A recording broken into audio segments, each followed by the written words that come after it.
আলাইকুম রহমতুল্লাহি ওয়া বারাকাতুহু। প্রিয় দেশবাসী, আমরা এখন আছি পুরাতন বাঁশবাজার দারুল হাদিস মাদ্রাসার মেসে রান্নার খাবার এখানে করতেছে এই যে বড় ভাই একাই করতেছে।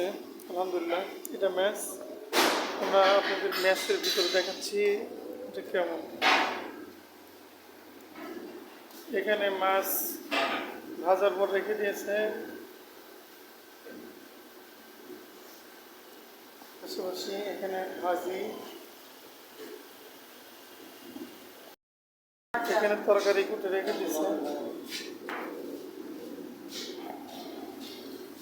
এখানে মাছ কাটা, এগুলো এখনো ভাজা হয়নি।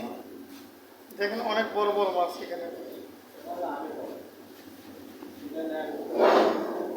আসসালামু আলাইকুম বড় ভাই।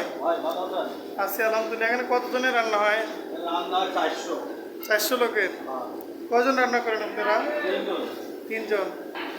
মাশাআল্লাহ, দেখেন কত বড় চামচ। মাছ ভাজতেছে, ওই পাশে তরকারি উঠাই দিচ্ছে, এখানে মাছ ভেজে রাখছে আলহামদুলিল্লাহ। এখানে 3 থেকে 400 বাচ্চার খাবার তৈরি হয় প্রতিদিন। করতেছে খাবার প্রত্যেক অক্টেই 3 বেলায় 400 করে বাচ্চার খাবার রান্না করেন। 3 জন কর্মচারী এখানে কাজ করেন। মাশাআল্লাহ, আমরা ভিতরে আপনাদেরকে দেখালাম কতগুলো মাছ কেটে রাখছে, এখানে তরকারি কাটতেছে। এই ডিশটা কিন্তু অনেক বড়, ভিডিওতে হয়তো ছোট মনে হচ্ছে, অনেক তরকারি কাটতেছে। মাশাআল্লাহ, এই ছিল পাবনা বাঁশবাজার মাদ্রাসার মেসের রান্নার দৃশ্য। তো কেমন লাগলো আমাদের কমেন্টে জানিয়ে দেবেন। ভালো থাকবেন। আসসালামু আলাইকুম ওয়া রাহমাতুল্লাহ।